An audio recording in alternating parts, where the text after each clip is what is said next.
నమస్కారం అండి, అందరికీ నమస్కారాలు. ఈ రోజులలో భార్యాభర్తలు విడిపోవడానికి చాలామంది మా దగ్గరకు వస్తున్నారండి. కేసు ఫైల్ అవుతున్నాయి. ఏం చేస్తామంటే ఫస్ట్ మేము మా దగ్గరకు వచ్చిన కేసుల గురించి, ఎందుకు వస్తున్నారు, మీరు విడిపోవడానికి గల కారణాలు ఏంటి, నేను అన్ని విషయాలు అడుగుతానండి. వెంటనే కేసు ఫైల్ చేసి కోర్టులో ఫైల్ చేయము. మీరు విడిపోవాలి అనుకున్న దానికి కారణం ఏంటి అనేది ఇండివిజువల్గా విడివిడిగా నేను కౌన్సిలింగ్ చేస్తానండి. ఒకవేళ పిల్లలు ఉంటే ఒక రకంగా ఉంటుంది, పిల్లలు లేకపోతే సంతానం లేకపోతే వేరే ఉంటుంది. సంతానం కలిగిన వాళ్ళు కూడా విడాకులు కావాలని వస్తున్నారు. అంటే ఒకరిద్దరు పిల్లలు, అమ్మాయి కానీ అబ్బాయి కానీ పిల్లలు ఉండి వాళ్ళు స్కూల్కి వెళ్తూ ఉంటే, దీనికి ముఖ్య కారణం ఎక్కడ తెలుస్తున్నదంటే, ఒకటి అమ్మాయి తల్లిదండ్రి, అబ్బాయి తల్లిదండ్రి. రెండు, అబ్బాయి చేస్తున్నటువంటి ఉద్యోగం దగ్గర, అమ్మాయి చేస్తున్న ఉద్యోగం దగ్గర. ఇల్లీగల్ కాంట్రాక్ట్స్ అండి. చెప్పడానికి కాంట్రాక్ట్స్ పెట్టుకోవడం, అతనికి రకరకాల వ్యసనాలు ఉన్నాయని అమ్మాయి అనడం, అమ్మాయికి వ్యసనాలు ఉన్నాయని అబ్బాయి అనడం, సర్దుకోలేక ఒకరికొకరు కుటుంబ వ్యవస్థలో, మన భారతీయ సాంప్రదాయ కుటుంబ వ్యవస్థలో సర్దుకుపోవాలండి. అమ్మాయి అయినా సర్దుకుపోవాలి, అబ్బాయి అయినా సర్దుకుపోవాలి. తప్పులు జరిగినప్పుడు ఆ తప్పులు ఎందుకు జరిగినవి, ఎక్కడ జరిగినాయి, తప్పులు జరగడానికి గల కారణాలు ఏంటి అనేది కారణాలు వెతకాలి. కానీ ఆ కారణాలు కాకుండా ఇతను అమ్మాయితోని ఇల్లీగల్ కాంటాక్ట్ పెట్టుకున్నారు, ఆ అమ్మాయి అబ్బాయితో ఇల్లీగల్ కాంటాక్ట్ పెట్టుకున్నది కాబట్టి ఇతను చెప్పినట్టు వినట్లేదు, అన్నీ రకరకాల కారణాలతోని విడాకులకు వస్తున్నాయి. ఎందుకంట పెళ్ళి ఏదైనా వివాహం చేయాలా, పెళ్ళి చేయాలనుకుంటే ఇటేడు తరాలు అటేడు తరాలు చూడాలి అని చెప్పేవారండి మన పెద్దవాళ్ళు. ఆ విధంగానే కూడా చాలామంది ఎంక్వైరీ చేసేది. కానీ ఇప్పుడు ఏమవుతుంది, ఈ రోజులలో ఇటేడు తరాలు కాదు, కనీసం ఇటేడు కుటుంబాలు అటేడు కుటుంబాలను కూడా సంప్రదించడం లేదు. ఎందుకు? అందరూ చదువుకుంటున్నారు, జాబ్ చేస్తున్నారు, మంచి అనుకుంటున్నారు, లవ్ మ్యారేజ్ చేస్తున్నారు, రకరకాలుగా చేసుకుంటున్నారు, ఇద్దరు ఇష్టపడి పెళ్లి చేసుకుంటున్నారు. వివాహాన్ని కూడా మన భారతీయ సాంప్రదాయం ప్రకారంగా వివాహ వ్యవస్థను కూడా భ్రష్టు పట్టిస్తున్నారు, కుళ్ళు పట్టిస్తున్నారు. వివాహం చేసుకున్నారా, నచ్చి చేసుకున్నారు, అలాగే కలిసి ఉండండి చనిపోయేంత వరకు, అప్ టు ఎండింగ్ వరకు.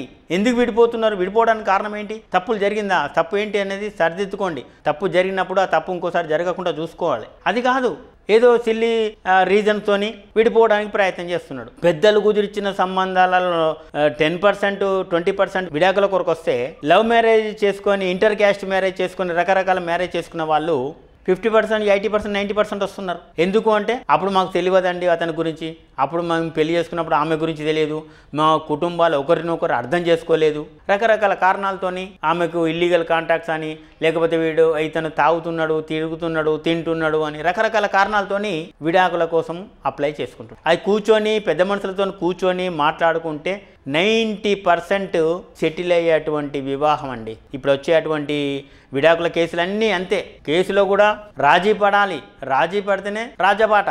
రాజీ లేదు. ఇప్పుడు గవర్నమెంట్ కూడా మనకు సుప్రీంకోర్టు కూడా ఇచ్చింది, వెనకట్లేక సంవత్సరం 6 నెలలు ఆగవలసిన అవసరం లేదు. వివాహం అయిన తర్వాత విడాకులు కావాలనుకుంటే వెంటనే ఇవ్వచ్చు. అది మ్యూచువల్ అండర్స్టాండింగ్, ఇద్దరికి ఒప్పుకోవరమా, ఇద్దరి ఒప్పందం ప్రకారం కానీ, ఒకరికైనా కానీ. అదే ఒకరి ద్వారా వెళ్ళిననుకోండి, ఎక్స్పర్ట్ ఆర్డర్ అవుతుంది. వాళ్ళు నోటీసులు తీసుకోకపోతే, వాళ్ళు కోర్టుకు రాకపోతే, అదర్ పార్టీ వాళ్ళు కోర్టుకు రాకపోతే ఎక్స్పర్ట్ ఆర్డర్ మీదనే విడాకులు శాంక్షన్ అవుతున్నాయి. ఆ తర్వాత బాధపడుతున్నారు. విడాకులు రాకముందు, విడాకులు తీసుకోవాలని ఆలోచన రాకముందే మీరందరూ కూర్చొని పెద్ద మనుషులతోని, తల్లిదండ్రులతోని, కుల పెద్దలతోని, మీ యొక్క తెలిసిన వాళ్ళతో కూర్చొని మాట్లాడుకొని, ఎందుకు వివాహాన్ని రద్దు చేసుకోవాలి అంటే, విడాకులు తీసుకోవాలి అనుకుంటున్నామో కూర్చొని మాట్లాడుకోండి. లేదంటే మీరు నా దగ్గరికి రండి, నేను కౌన్సిలింగ్ చేస్తాను, కూర్చొని మాట్లాడతాను. ఎందుకు మీ యొక్క వివాహాన్ని రద్దు చేసుకోవడానికి కారణాలు ఏమిటి, ఆ తప్పును సరిదిద్దుకునేది ఏదంటే సరిదిద్దుకోవచ్చు, కౌన్సిలింగ్ చేసుకోవచ్చు. రకరకాల సమస్యకైనా వెతికితే పరిష్కారం ఉంటుంది. తొందరపడి వివాహాన్ని రద్దు చేసుకుంటే రెండో వివాహాన్ని వెళ్ళిండ్రు అనుకోండి, రెండో వాళ్ళు వచ్చే వాళ్ళు మంచి వాళ్ళని ఎట్లా అనుకుంటారు మీరు? అంటే మొదటిసారి అయినటువంటి మనిషి గురించి ఒకరికొకరు అర్థం చేసుకుంటేనే మీరు విడిపోవాలనుకుంటున్నారు. రెండవసారి అయినటువంటి వివాహంలో ఆ అమ్మాయికి అబ్బాయి కానీ, అబ్బాయికి అమ్మాయి కానీ వచ్చేవాళ్ళు పర్ఫెక్ట్ అని ఎలా అనుకుంటారు? ఇంతకన్నా వరస్ట్ కావచ్చు, ఇంతకన్నా బెస్ట్ కావచ్చు. ఇంతకన్నా బెస్ట్ అయితే ఉండదండి, నాకు తెలిసి 1% ఉండవచ్చు, ఒక 1-2%. కానీ 90-98% మళ్ళీ ఇలాంటి తక్క ముక్క తిన్న వాళ్ళు, గొడవలు పడిన వాళ్ళు, వివాహాన్ని రకరకాల ఇబ్బందులు పడ్డ వాళ్ళు, ఆ కుటుంబంలో భార్యతో భర్త, భర్తతో భార్య ఇబ్బందులు ఎదుర్కొన్న వాళ్ళే మళ్ళీ రెండవ పెళ్లికి సిద్ధమవుతారు. ఆ రెండవ పెళ్లి స్టార్ట్ అయిన తర్వాత, పెళ్లి అయిన తర్వాత, రెండవ వివాహం అయినాక వారం రోజులుగా, నెల రోజులుగా మళ్ళీ స్టార్ట్ అవుతుంది. మళ్ళీ అప్పుడేమనిపిస్తుంది, అరే ఈ మొదటి రెండో వివాహం కన్నా మొదటి వివాహంలో ఉన్నటువంటి జంటే బాగున్నది అంటే భర్త ఏమనుకుంటాడు, ఆ మొదటి భార్య నాకు మంచిగా ఉండే, ఆమెనే అర్థం చేసుకోకుండా మేము విడాకులు తీసుకున్నాం అని అతను అనుకుంటాడు.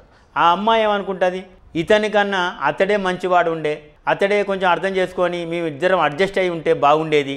తప్పులు అనే వాళ్ళ తప్పులు అందరూ చేస్తారు, దాన్ని సరిదిద్దుకోవాలి. తప్పు జరిగిందని చెప్పేసి చిన్నాభిన్నం వ్యవస్థాన్ని చిన్నాభిన్నం చేసుకుంటే అటు కుటుంబ సభ్యులు ఇటు కుటుంబ సభ్యులు బంధువులు బాంధవ్యాలు అన్నీ దూరం అవుతున్నాయి, ప్రేమలు దూరం అవుతున్నాయి, ఆప్యాయతలు దూరం అవుతున్నారు, బంధువులు దూరం అవుతున్నారు, డబ్బు చూస్తున్నారు, కమర్షియల్ చూస్తున్నారు.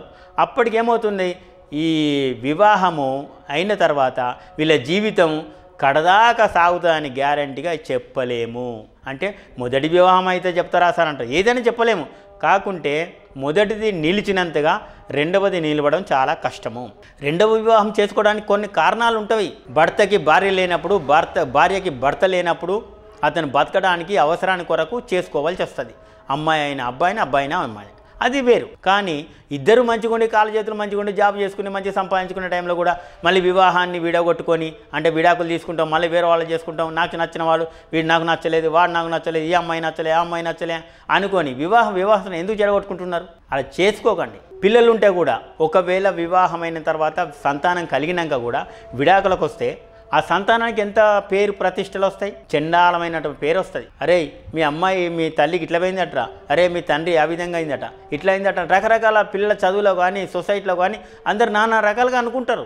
మళ్ళీ ఆ పోషణ, ఆ పిల్లలకు సంబంధించినటువంటి పోషణ తండ్రి పోషించాలి. తండ్రికి ఎక్కడి ఆస్తి ఉంటుంది, అతను జాబ్ చేస్తున్నాడా, అతనికి ఏమైనా ఆస్తిపాస్తులు ఉన్నాయా, ఆ పిల్లల సంతానానికి మెయింటెనెన్స్ ఎట్లా, వాళ్ళకు అమ్మాయి అయితే ఆ అమ్మాయి పెళ్ళి అయ్యేంత వరకు మళ్ళీ భర్త చూడాలి, అబ్బాయి అయితే అబ్బాయి చదువులకి, మళ్ళీ వివాహం వేరే వాళ్ళు ఇద్దరు వేరువేరుగా విడిపోయి చేసుకుంటే వాళ్ళకి ఎవ్వరికీ మనశ్శాంతి ఉండదండి, పిల్లలకు ఉండదు, తల్లిదండ్రి ఇట్లా అయిందని ఆ చేసుకున్న భార్యాభర్తలకు మనశ్శాంతిగా ఉండలేరు. ఏదో కొద్ది రోజుల కొత్త మురిపంలో ఉంటుండవచ్చు, కానీ ఆ తర్వాత వాళ్ళకు పదే పదే పదే పదే అవే జ్ఞాపకాలు గుర్తుకొస్తూ ఉంటాయి. వాళ్ళ వివాహ వ్యవస్థను ఈ విధంగా చేసుకోకుండా ఏ సమస్యకైనా కూర్చొని పరిష్కరించుకోవాలి. ప్రతి సమస్యకు పరిష్కారం ఉంటుంది, ఆ పరిష్కారాన్ని మనం వెతకాలి. అంతేగాని తొందరపడి వివాహాన్ని రద్దు చేసుకోకూడదు, విడాకులు తీసుకోకూడదు. కాలుకు ముళ్ళిరిందని కాళ్ళను కొట్టేసుకోలేదు కదా, ఆ కాలు ముళ్ళేందో ముళ్ళుతోనే తీసుకోవాలి, ముళ్ళుని తీసుకోవాలి, తీసి పడేసి దాన్ని మన నొప్పి లేకుండా ఉండాలి. కానీ వివాహం ఇట్లా జరిగింది, ఆ అమ్మాయి ఇట్లా పోయింది, అబ్బాయి ఇట్లా పోయిందని చెప్పేసుకొని గొడవలు పడి వాని విషయాలు మాకు ముందు తెలియని అమ్మాయి వాళ్ళు, అమ్మాయి విషయాలు మాకు తెలియని అబ్బాయి వాళ్ళు, వీళ్ళందరూ గొడవలు పడి వచ్చేసి చాలామంది కోర్టుల చుట్టూ కేసుల చుట్టూ తిరిగి డబ్బు టైము ఆఖరికి వాళ్లకు ఆ సమస్య పరిష్కారం అవ్వడానికి చాలా టైం పడుతుంది. ఒకవేళ సమస్య పరిష్కారం అయినా కానీ ఆ మనసులో వాటి తీపి జ్ఞాపకాలు మాత్రం, చేదు జ్ఞాపకాలు మాత్రం చెదిరిపోలేవు. కాబట్టి మిత్రులారా, ప్రజలారా, వివాహ వ్యవస్థను కాపాడండి, కలిసి ఉండండి, మీరు నచ్చినట్టు ఉండండి, కానీ రద్దుపరచుకోకండి. అంటే విడాకులు తీసుకోకండి. సమస్యలు వస్తాయి, తప్పులు చేస్తారు, ఆ తప్పులకు పరిష్కారం వెతకండి. ఎవరు చెప్తే వింటారు, ఏ విధంగా చెప్తే వింటారు, ఏ పద్ధతిలో చెప్తే వింటారు. అమ్మాయి కావచ్చు, అబ్బాయి కావచ్చు, ఏ ఒక్కరు మంచి వాళ్ళని నేను అనను, ఏ ఒక్కరు చెడ్డ వాళ్ళని నేను అనను. అందరికీ ఉంటాయి మంచి చెడ్డలు. కాబట్టి అందరు గ్రహించగలరని కోరుచున్నానండి. మీకు నన్ను కలవాలనుకుంటే నా అపాయింట్మెంట్ తీసుకొని రండి. నేను ఇక్కడ ఎల్బీ నగర్ దగ్గర ఉంటానండి, నా సొంత ఆఫీస్ ఇది. నా పేరు రమేష్ దేవోజు, నేను హైకోర్టు అడ్వకేటు. మరియు జిల్లా కోర్టు కానీ ఇతర కోర్టు కానీ ఆంధ్ర, తెలంగాణ అన్ని రకాల కేసులు చూస్తాను, అన్ని రకాల కోర్టుకు చూస్తాను. మీ ఏ సమస్య అయినా కానీ, సివిల్ కానీ క్రిమినల్ కానీ, నేను సర్వీస్ మ్యాటర్స్ కూడా చూస్తానండి. ఎవరైనా గవర్నమెంట్ ఎంప్లాయీస్ గురించి, తర్వాత ఈ ఇన్సూరెన్స్ పాలసీ గురించి, తర్వాత రియల్ ఎస్టేట్స్ ల్యాండ్స్ గురించి, మీకు అన్ని విధాలుగా నాకు తెలిసినటువంటి విషయాన్ని మీరు నష్టపోకుండా, మీరు బాధపడకుండా, మీకు సరి అయిన సమయంలో సరి అయిన న్యాయం చేస్తానని మీకు నేను హామీ ఇస్తున్నానండి. నమస్కారం.